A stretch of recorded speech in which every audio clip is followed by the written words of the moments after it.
Shri Bhupendra Yadav to move motion of thanks on the President's address.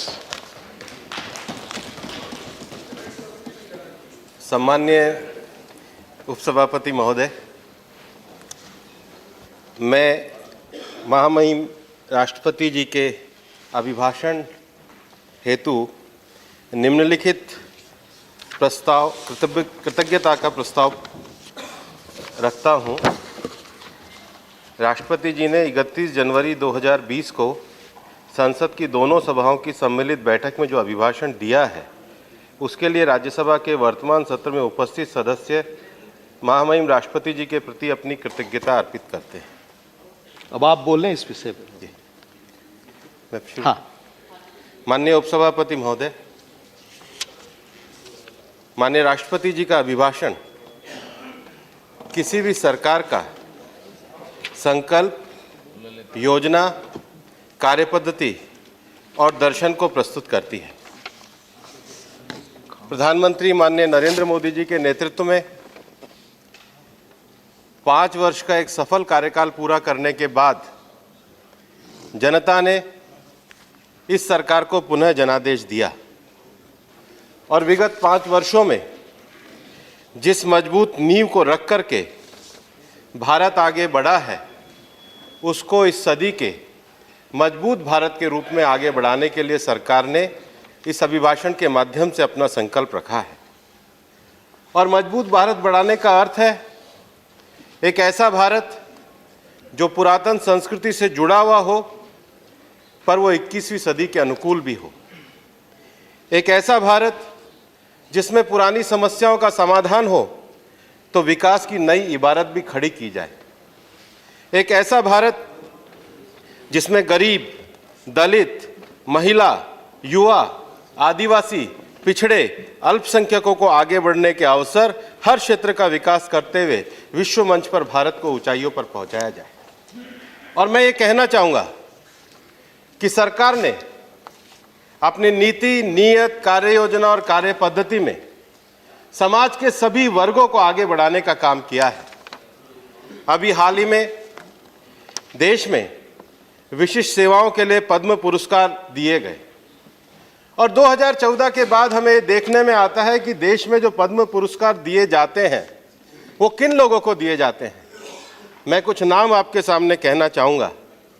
एक मेला ढोने वाली अति दलित समुदाय की राजस्थान की महिला बहन उषा चमार, दलित सामाजिक कार्यकर्ता के रूप में काम करने वाले M.K. कुंजाल, हल्दी की खेती को लाभकारी आंदोलन में बदलने वाली मेघालय की हमारी आदिवासी किसान बहन ट्रिनिटी साइयो, बीज माता के नाम से प्रसिद्ध महाराष्ट्र के गांव में रहने वाली आदिवासी महिला राहीबाई सोमा पोपरे, लावारिस लाशों को अंतिम संस्कार करने वाले हमारे फैजाबाद के मोहम्मद शरीफ, राजस्थान के हमारे गायक भाई रमजान खान, 2 दशकों से अधिक समय से बच्चों को मुफ्त शिक्षा प्रदान कर रहे जम्मू के दिव्यांग कार्यकर्ता जावेद अहमद टाक, 1984 के भोपाल गैस की त्रासदी के बचे लोगों के लिए संघर्ष करने वाले अब्दुल जब्बार, गुजराती व्यंगकार शाहबुद्दीन राठौड़। लेकिन देश में माहौल क्या बनाया जा रहा है? देश में माहौल किस प्रकार का खड़ा किया जा रहा है? देश में माहौल को किस लिए विभाजनकारी बनाया जा रहा है? ये उन लोगों को ये सोचना होगा कि ये सरकार सबका साथ, सबका विकास के आधार पे हर गरीब भारतवासी को सम्मान देना चाहती है। और हमारे कांग्रेस के लोग आजकल संविधान बहुत पढ़ रहे हैं। बहुत खुशी की बात है। इस देश के संविधान को 1974 में आपने ही तिरस्कृत करके देश में इमरजेंसी लगाई थी। चलो अब आप संविधान पढ़ने लग गए, आप संविधान की प्रस्तावना पढ़ने लग गए। लेकिन मेरा आपको ये कहना है, जब आप संविधान को पढ़ो, आप संविधान का सम्मान करो, तो संविधान को पूरा पढ़ो। और इसलिए अगर आप संविधान की प्रस्तावना पढ़ते हो तो संविधान के आर्टिकल 44 में लिखा गया है, state shall endeavour to provide its citizen a uniform civil code throughout the territory of India. आप क्यों नहीं पढ़ते? हम जब बात करते हैं तो आप हम पे आरोप लगाते हैं, आप संविधान को पूरा नहीं पढ़ते। संविधान में ही आर्टिकल 44 के साथ आर्टिकल 48 में लिखा है organisation of agriculture and animal husbandry. संविधान में गौरक्षा की बात करी है, आप तो उसको नहीं पढ़ते। संविधान में तो आर्टिकल 51A में फंडामेंटल ड्यूटी की बात करी है, आप तो उसको नहीं पढ़ते। और हम संविधान में जो टेम्परेरी चीज थी आर्टिकल 370, उसको हमने बदला तो आपत्ति है, पर आपने तो अपने टाइम में भारत के संविधान की प्रस्तावना को ही बदल दिया था। हालांकि हमारे संविधान में क्या कहा गया था, संविधान निर्माताओं ने क्या कहा था कि भारत में विचार, अभिव्यक्ति, विश्वास, धर्म और उपासना की स्वतंत्रता है। ये तो पहले से थी, ये हमारी संस्कृति में थी, ये हमारे विश्वास में थी। और हमें भारतीय जनता पार्टी के कार्यकर्ता होने के नाते मैं कहना चाहता हूं कि हम जब पार्टी के नए सदस्य बनाते हैं, हम इस पार्टी की शपथ लेते हैं, तो हमारी पंच निष्ठाओं में से 2 प्रमुख निष्ठाएं हैं, सर्वधर्म धर्म समादर भाव और उसके साथ समता मूलक समाज की स्थापना। हम इन मूल्यों से निकले हुए हैं, हम भारत की पुरातन संस्कृति के मूल्यों से निकले हुए हैं। महोदय, अभिभाषण में कहा है कि लोकतंत्र का जो जनादेश होता है, वो लोकतंत्र का जनादेश सबसे पवित्र होता है और हम सब इस लोकतंत्र के जनादेश को मानते रहे हैं।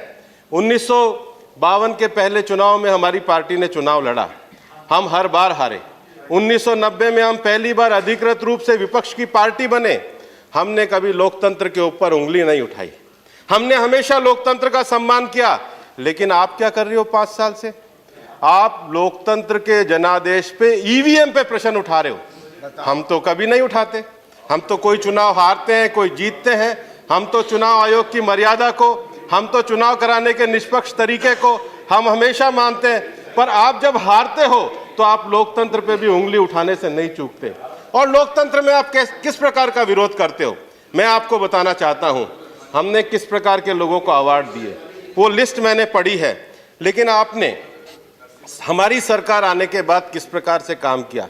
2014 में एक पूरे देश में झूठ का आंदोलन चला दिया, अवार्ड वापसी, अवार्ड वापसी।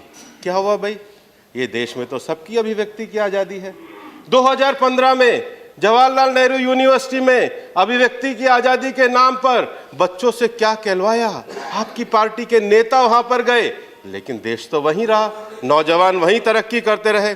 2016 में गरीबों के लिए हम आधार कानून लेकर के आए, विरोध करने का काम आपने किया। और 2017 में इस देश में जब सर्जिकल स्ट्राइक हुई तो सेना पे भी प्रश्न उठाकर आपने देश की मर्यादा को तोड़ने का काम किया। और 2018 में आपने राफेल जैसा झूठा आरोप लगाया और उसके बाद सुप्रीम कोर्ट में जाकर के माफी मांगनी पड़ी। आजादी में यह पहली बार हुआ है कि किसी दल के नेता को सुप्रीम कोर्ट में जाके माफी मांगनी हो। और हम महिलाओं के उत्थान के लिए 3 तलाक का कानून लाए, तो आप विरोध करो। हम ये कहते हैं कि जो देश की संपत्ति को, जो देश के साथ देश को छोड़ के गए हैं, इंदिरा जी के समय में शत्रु संपत्ति विधेयक आया, सुप्रीम कोर्ट के निर्णय के कारण उस विधेयक को पुनर्स्थापना करने के लिए हम संशोधन लाए, आप शत्रु संपत्ति विधेयक का विरोध करते हो। और सबसे बड़ी बात है कि देश के 700 साल पुराने विवाद को सुलझाने का काम किया। मैं कहता हूं आप न्यायालय में जाके दलील दे सकते हो, ये पक्ष ठीक है, ये पक्ष गलत है, आप कह सकते हो। आप वहां जाकर के आपके जो नेता हैं वो कोर्ट में क्या दलील दे रहे हैं, इसको निर्णित मत करो, भारतीय जनता पार्टी जीत जाएगी। भारतीय जनता पार्टी जीते या हारे, लेकिन देश में राम की सनातन संस्कृति के मूल्य बने रहे, ये हमारी मान्यता है। और इसलिए मैं सरकार को बधाई देना चाहता हूं कि सरकार ने एक बहुत बड़े विवाद को बहुत पारस्परिक सौहार्द के साथ, बड़े सद्भाव के साथ, लोगों को विश्वास में लेते हुए सर्वोच्च न्यायालय के निर्णय की परिपालना कराई है। मैं आपको ये भी कहना चाहता हूँ, हमारी सरकार ने भारत के विकास में कभी किसी दृष्टिकोण के साथ भेदभाव नहीं किया। हमने देश में सभी दृष्टिकोणों का समान रूप से आदर करा है। और इसलिए इस अभिभाषण में सरकार ने संकल्प किया है कि भारत कैसा बनना चाहिए।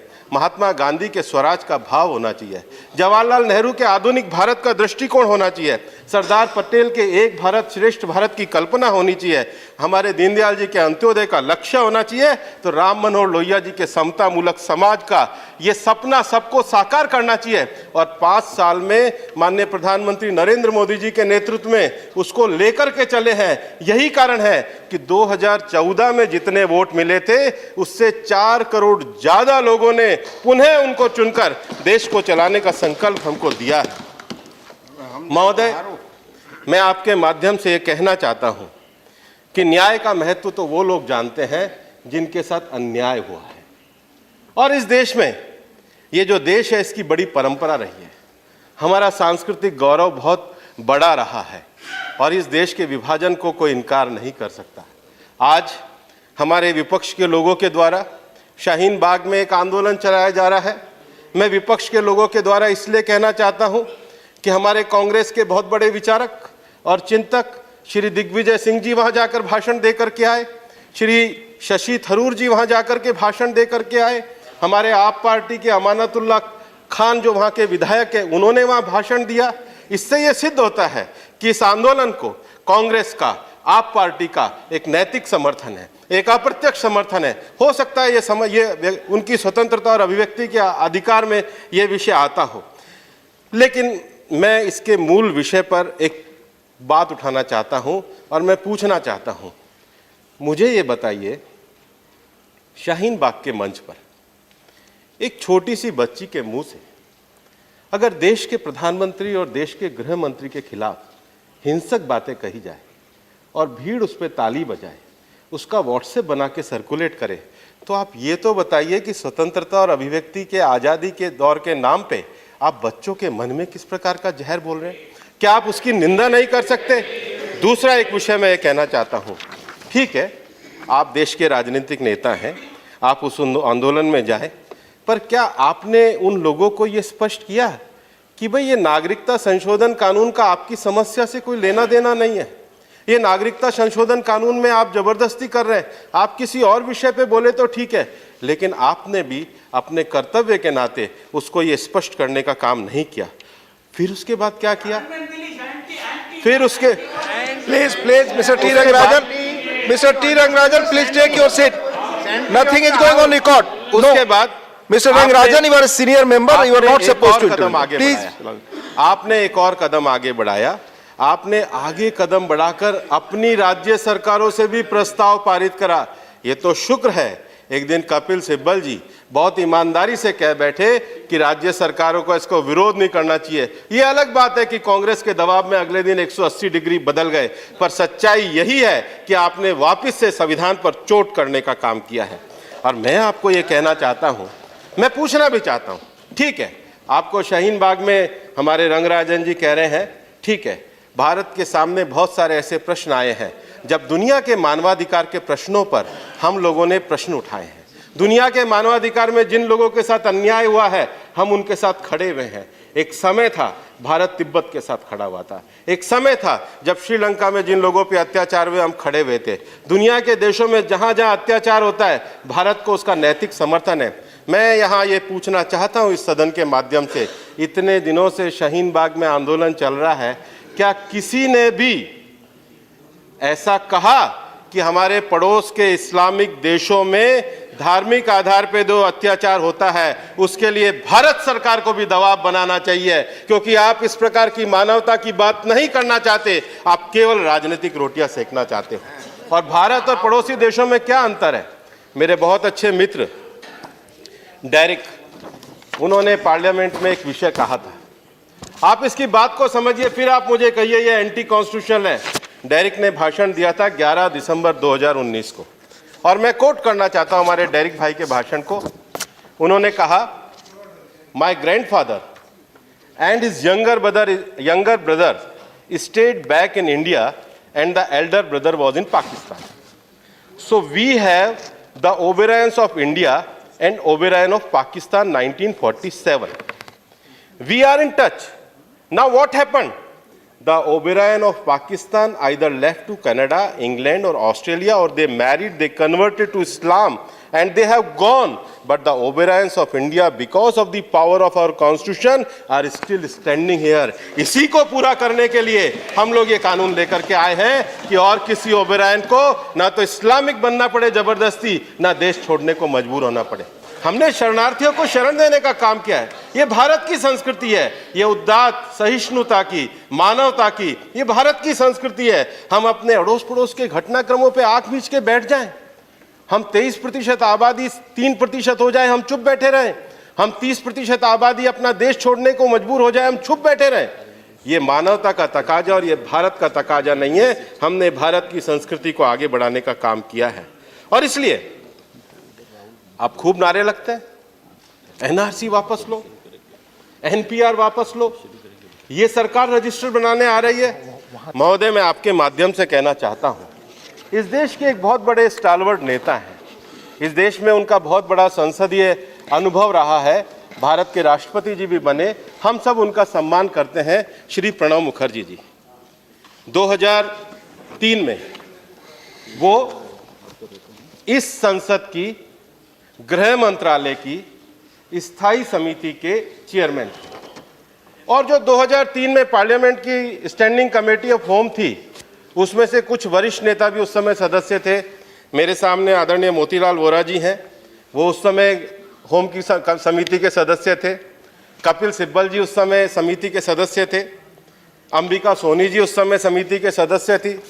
हमारे बिहार में बहुत शोर मचा रहे हैं एनआरसी को लेकर आरजेडी के लोग। लालू प्रसाद जी उस समय उस समिति के सदस्य थे।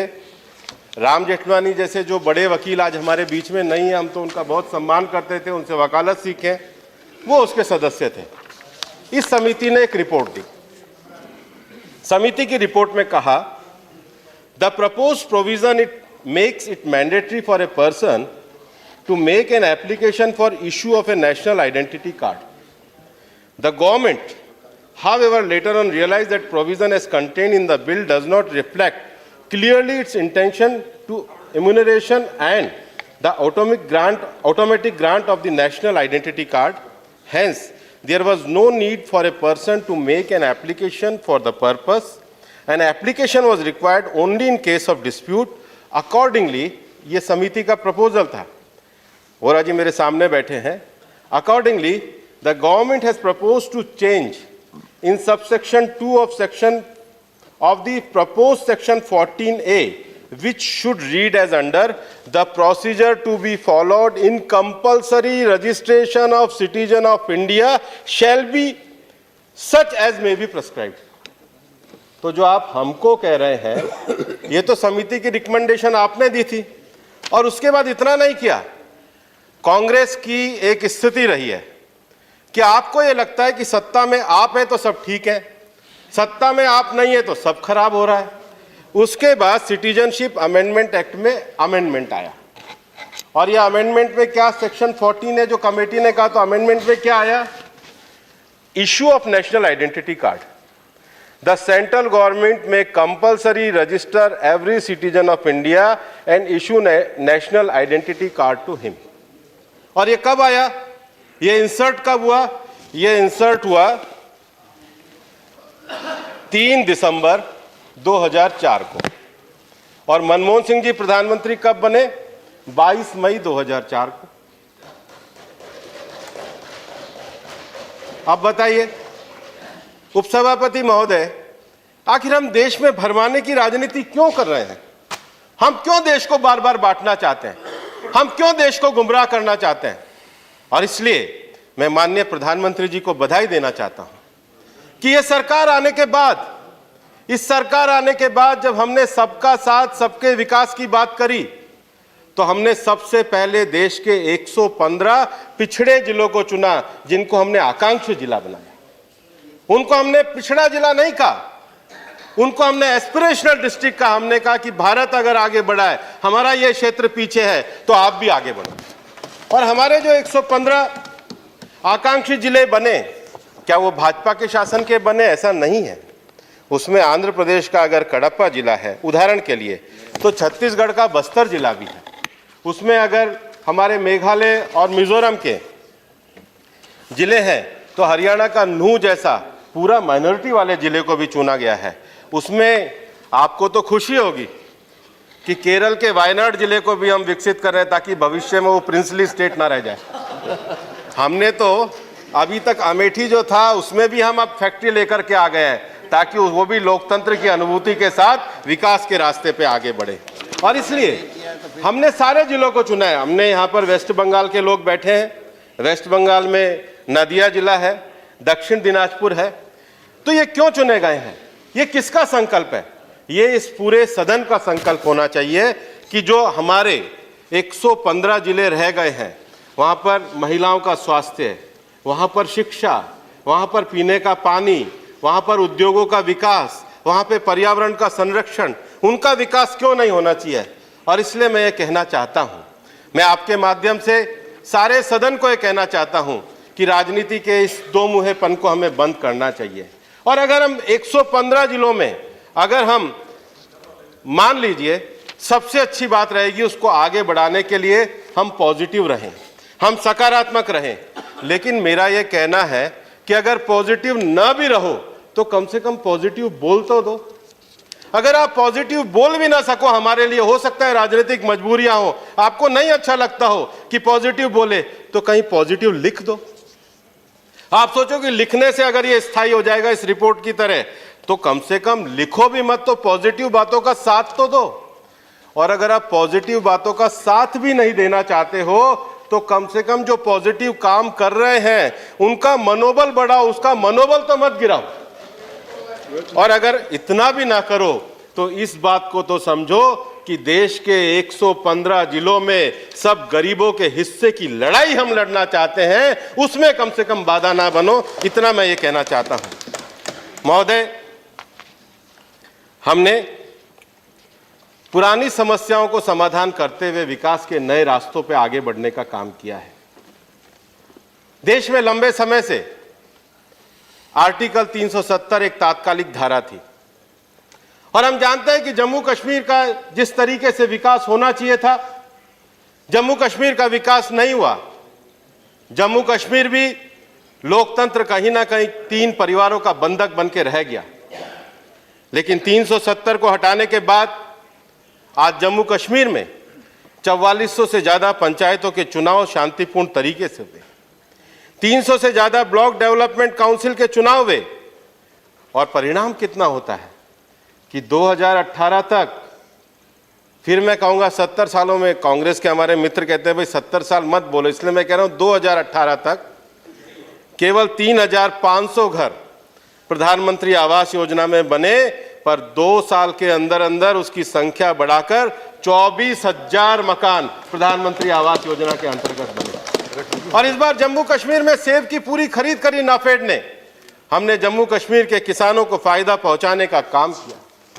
देश में एक बहुत लंबे समय से समस्या हमारे उत्तर पूर्व की समस्या थी, हमारे बोडो समुदाय के लोगों की समस्या थी। और बोडो मूवमेंट भी देश के अंदर चले, बड़ा हिंसक मूवमेंट रहा। 20 से 30 साल तक वो मूवमेंट चला और 30 साल तक उस मूवमेंट के चलने का परिणाम क्या रहा? वो 30 साल जो मूवमेंट चला उसके कारण 4000 से ज्यादा लोगों की जान गई।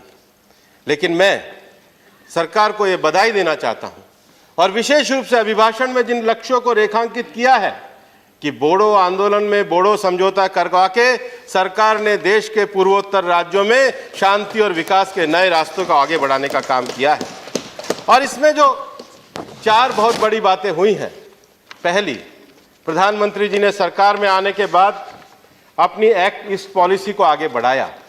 ये उस एक्ट ईस्ट पॉलिसी के लिए एक सकारात्मक दिशा से उठाया हुआ कदम है। दूसरा, बोडो समझौतों के माध्यम से देश में नए राज्यों का निर्माण और क्षेत्रीय पुनर्गठन बिना संघर्षों को जातीय संघर्षों को समाप्त करना और राजनीतिक स्थिरता लाने का एक अच्छा मॉडल दिया कि हम आसाम के एकीकृत आसाम के भाग होते हुए किस प्रकार से आसाम के भाग बनकर के भी विकास कर सकते हैं। तीसरा, हम जानते हैं कि हमारे बगल के देश म्यांमार में भी और बाकी जगहों पे भी जो देश के पूर्वोत्तर राज्यों में अशांति फैलाने के जो अड्डे बने हुए थे, हमने उस दिशा में समाधान की दिशा में आगे बढ़े हैं। और सबसे बड़ी बात है कि इससे उत्तर पूर्वी और पूर्वोत्तर राज्यों के शांति और समाधान का नया मार्ग खुलेगा। और इसलिए 1990 के दशक में जितने लोग इस अशांति के कारण हिंसा के शिकार होते थे, उसकी संख्या में बहुत बड़ी गिरावट आई है। आज हमारा पूर्वोत्तर और उत्तर पूर्व राज्य विकास के रास्ते पे आगे बढ़ा है, इसके लिए सरकार बधाई की पात्र है। इसके अलावा बोडो के अलावा एक और समझौता, और मुझे लगता है कि राष्ट्रीय परिदृश्य पे जब हम बात करना चाहते हैं तो उसकी भी जिक्र होना चाहिए।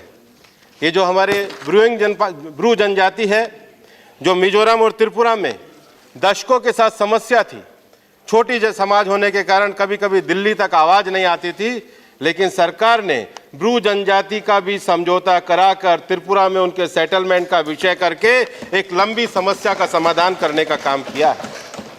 भारत में सरकार आने के बाद हमने आर्थिक क्षेत्र में एक क्लीन इकोनॉमी देने के लिए काफी कदम आगे बढ़ाया है।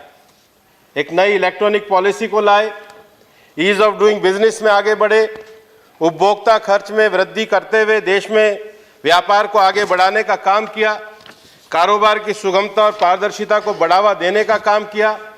अभी सरकार के द्वारा जो कर विवाद के लिए सबका विकास योजना, जो सबसे ज़्यादा जो देश में समस्या जो कर विवाद की थी, उसके निपटारा करने का काम किया और निवेश में भी तेजी लाने का काम किया। हमने माना है कि सरकार टेक्नोलॉजी के माध्यम से देश के विकास को आगे बढ़ा सकती है, और इसलिए इस सरकार की यह उपलब्धि रही है कि हमने 121 करोड़ लोगों को आधार और 60 करोड़ लोगों को रूपी कार्ड दिया है। बाबा साहब अम्बेडकर ने जो अपनी थीसिस लिखी थी, जो इकोनॉमी लिखी थी, उन्होंने कहा था कि एम्पावरमेंट बिना इकोनॉमिक इंक्लूजन के नहीं हो सकता। उन्होंने हमेशा देश की मुद्रा और इकोनॉमिक एम्पावरमेंट के विषयों को लेकर के अपनी थीसिस दी। मैं सरकार को ये बधाई देना चाहता हूं कि देश के सबसे बड़े जो ऐप है, जो डिजिटल ऐप है, उसका नाम उन्होंने बाबा साहब भीमराव अंबेडकर के नाम पे भीम ऐप करके देश के सब गरीबों और पिछड़ों को इकोनॉमिक इंक्लूजन देने के लिए बड़ा काम किया। महोदय, मैं कहना नहीं चाहता हूं, पर यह सच है, ये तो भारतीय जनता पार्टी की सरकार थी कि हमने भीम ऐप नाम दिया, वरना अगर हमारे कांग्रेस की सरकार होती तो नाम पे एक ही परिवार का पेटेंट होता, कोई दूसरा नाम हो नहीं सकता। महोदय, मैं ये कहना चाहता हूं कि कांग्रेस के लोग और हम भी कहते हैं कि देश में डिजिटल क्रांति राजीव गांधी जी लेकर के आए। हमने इस बात से कभी इनकार नहीं करते। हमने अपने अभिभाषण में कहा है कि जवाहरलाल नेहरू जी का आधुनिक भारत का दृष्टिकोण था तो आधुनिक भारत का दृष्टिकोण था। हम ऐसे छोटे और संकुचित राजनीति के विषयों को नहीं करते। लेकिन मैं ये कहना चाहता हूं कि जब हम देश में इकोनॉमिक इंक्लूजन के लिए जैम की जो त्रिमूर्ति है, जनधन, आधार और मोबाइल को लेकर के आए हैं, तो फिर विरोध आपकी तरफ से क्यों होता है? आधार को आपकी तरफ से सुप्रीम कोर्ट में चुनौती क्यों दी जाती है? जनधन पर आपकी तरफ से इस तरह के संशय वाली बातें क्यों की जाती है? क्यों नहीं हम पॉजिटिव और सकारात्मक होकर कम से कम जो गरीब आदमी का इकोनॉमिक एम्पावरमेंट हो रहा है उसके लिए साथ क्यों नहीं देते? और मुझे ये बताते हुए, इस संकल्प पत्र के माध्यम से ये बताते हुए ये खुशी है कि इस सरकार के माध्यम से किसने किया था भूपेंद्र जी? जी, आधार का विरोध पहले किसने किया था, ये याद कीजिए। जयराम जी, जीएसटी का विरोध किसने किया था पहले, वो याद कीजिए। मैं जयराम जी आपके चेयर को एड्रेस करें भूपेंद्र। चेयर को एड्रेस कर। उपसभापति महोदय, जयराम जी बिल्कुल सही कह रहे हैं। जयराम जी बिल्कुल सही कह रहे हैं। जीएसटी के समय में जो सेंट्रल टैक्स था, वो राज्यों को ये लगता था कि केंद्र की जो सरकार है वो हमको पूरा पैसा देगी या नहीं देगी। हमने उनको विश्वास में लिया और विश्वास में लेकर हमने कहा ये पैसा मिलेगा। उस विश्वास के आधार पर जीएसटी आया। सच्चाई ये है, सच्चाई ये है, ये सीएसटी में धोखा दिया, सच्चाई ये है।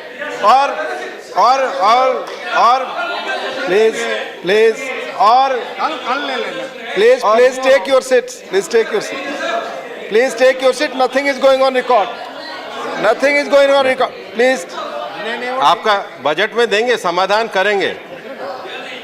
आप देखिए, कभी कभी हमारे जो कम्युनिस्ट मित्र हैं आज आपके ही मुख्यमंत्री कह रहे हैं कि जो सीए का विरोध कर रहे हैं पृथकतावादी और सांप्रदायिक लोग हैं। आप अपना स्टैंड क्लियर करिए कि आप किसके साथ हैं। आपने तो पत्र लिखा था कि बांग्लादेश के जो लोग आए हैं उनको नागरिकता दी। आपका स्टैंड बदल सकता है, लेकिन इसके लिए आप नैतिक रूप से अपने को जिम्मेदार मानेंगे, ऐसी मैं आपसे अपेक्षा भी नहीं करता। Please take your seat. महोदय Take your seat. Nothing is going on record. Nothing is महोदय, going on record. Bhupen, मैं please continue. आपके माध्यम से मैं आपके माध्यम से सरकार को Please not. Rangaje sir, please take it. Please take मैं it. आपके माध्यम से सरकार को इस बात के लिए भी बधाई देना चाहता हूं कि हमारी सरकार आने के बाद देश की सुरक्षा को लेकर, देश की सेना को लेकर बड़े अभूतपूर्व कार्य करने का काम हमारी सरकार ने किया है। और इस देश के सैनिक कौन हैं? किसी ने कहा है कि तुम्हारे शहर के सारे दिए तो सो गए, लेकिन तुम्हारे शहर के सारे दिए तो सो गए, लेकिन हवा से पूछना कि दहलीज पे ये कौन जलता है। देश की सीमाओं पर सुरक्षा करने वाला हमारे सैनिक और हमारे देश की सेना को आगे बढ़ाने का काम किया है। मैं सरकार को बधाई भी देना चाहता हूं कि उन्होंने एक लंबे समय से जो सीडीएस का पद था, जो चीफ ऑफ डिफेंस स्टाफ का पद था, उसको बना करके सरकार ने बहुत बड़ा एक कार्य किया है। क्योंकि पूरे देश में हमारे पड़ोस और दुनिया भर में बड़े विकास हुए हैं, लेकिन युद्ध की कार्य पद्धति, प्रणाली और तकनीकों में बदलाव आया है। आज ज़्यादा एकीकृत कमान की बात कही जाती है और इसलिए हाइब्रिड वॉरफायर जैसा दुनिया भर में विशेष रूप से विभिन्न युद्धों से स्पष्ट है कि एक रूप पारंपरिक नियंत्रण के तहत तकनीकी रूप से सुसज्जित एकीकृत बलों के महत्व को स्पष्ट रूप से सामने रखकर सरकार के द्वारा पारंपरिक युद्ध की स्थिति से निकलकर भारत की सेना को आधुनिक बनाने का काम किया है। और भारत जो अभी तक विश्व पटल पर एक सामंजस्यपूर्ण शक्ति के रूप में उभरने का लक्ष्य बना रहा है, न केवल अपनी तात्कालिक सीमाओं पर खतरे को कम करना है, बल्कि हमारे देश के सामने चुनौती स्वयं के आर्थिक हितों से सक्षम होकर मित्र राष्ट्रों की सहायता करना या अंतर्राष्ट्रीय कार्यों में सहयोग के लिए संचालन करने में सक्षम होना है। सैन्य ताकत और क्षमता आज दुनिया में कूटनीति और खुद के हितों को सुनिश्चित करने का एक महत्वपूर्ण घटक है।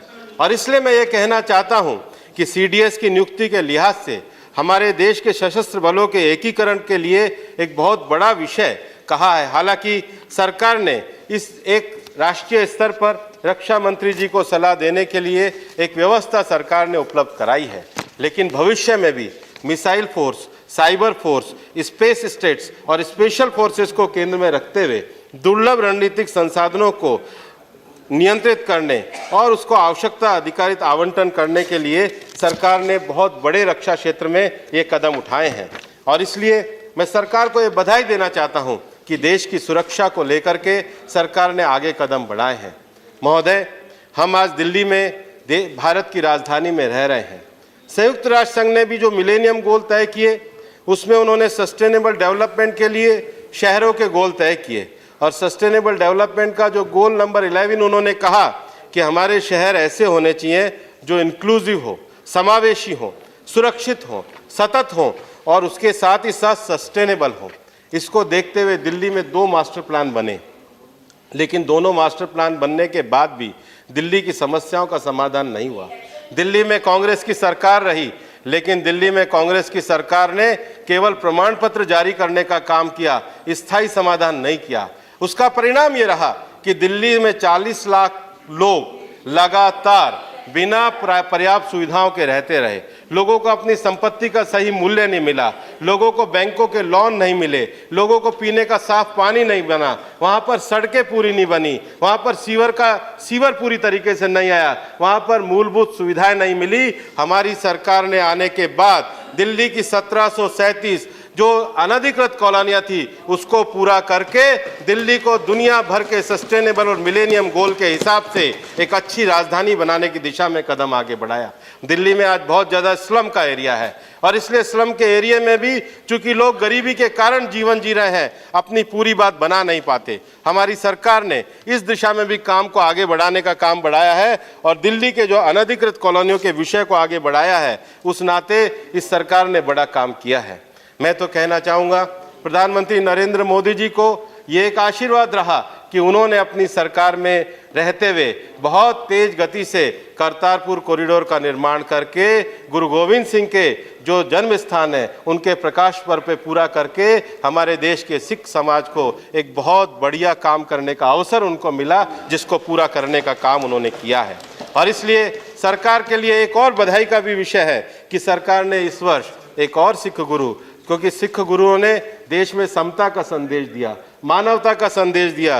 गुरु गोविंद सिंह जी का कहना कि एक नूर से सब जग उपजा, एक ही ईश्वर के प्रकाश से हम सब प्रकाशित है। इस देश में जाति प्रथा के विरुद्ध, इस देश में मानवता के लिए, इस देश में सेवा और संकल्प के लिए सिख गुरुओं ने जो हम सबको प्रकाश दिया। सरकार ने गुरु नानक देव जी का तो 550वां प्रकाश वर्ष मनाया, लेकिन उसके साथ साथ गुरु तेग बहादुर जी का भी 400वां प्रकाश वर्ष बनाने की बात करी है।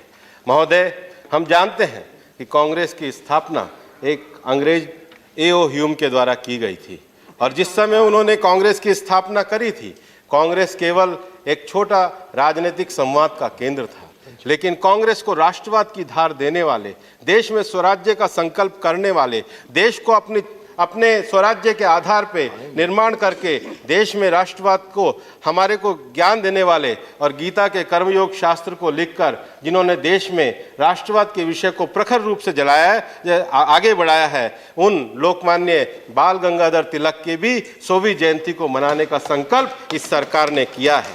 और इसलिए हमारा ये मानना है कि जो हम श्री तिलक महाराज का जो राष्ट्रवाद है, वो राष्ट्रवाद के आधार पर आज हम चल रहे हैं। इसलिए कांग्रेस को अपने अंतरात्मा में भी झांकना चाहिए कि तिलक महाराज के दिए हुए राष्ट्रवाद और गीता के माध्यम से आगे बढ़ते हुए हम अपने देश को स्वराज से सुराज की ओर ले जाए।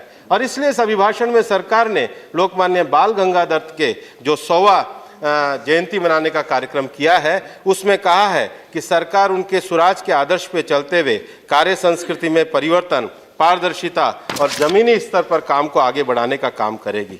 महोदय, मैं ये कहना चाहता हूँ कि एक लंबे समय से हमारे देश के अंतर्गत बहुत सारे विषयों को बांटा गया है। मैं कहना चाहूँगा, महात्मा गांधी ने हमेशा अपना भजन गाया, रघुपति राघव राजा राम, पतित पावन सीताराम। और इस देश में यही तो, और इस देश में करना बोले, राम इस देश के सांस्कृतिक प्रतीक हैं और इसलिए इस सरकार ने उस एक बहुत पुराने राम मंदिर के विषय को न्यायालय के द्वारा सुलझा करके एक अच्छा कार्य किया है और हजारों भारतवासियों के मन में जो एक दिव्य सपना है, करोड़ों लोगों के मन में, और केवल भारत नहीं, भारत के आगे भी सब विषयों को आगे बढ़ाने का काम किया है। और इसलिए इस संकल्प पत्र में ये कहा गया है कि ये सारा काम करते हुए प्लीज कपिल सिब्बल का कहना, कपिल सिब्बल आप मुझसे मत पूछ, कृपया, आपकी बात रिकॉर्ड पे नहीं जा रही है, प्लीज प्लीज आप चेयर को संबोधित करें।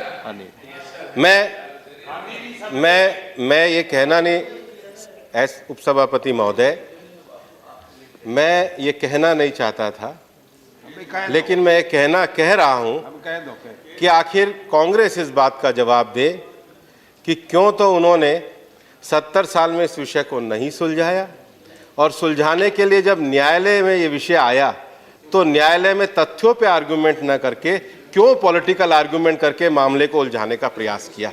और आप जिन्होंने इसको उलझाने का प्रयास किया, जिन्होंने इसके राजनीतिकरण करने का प्रयास किया,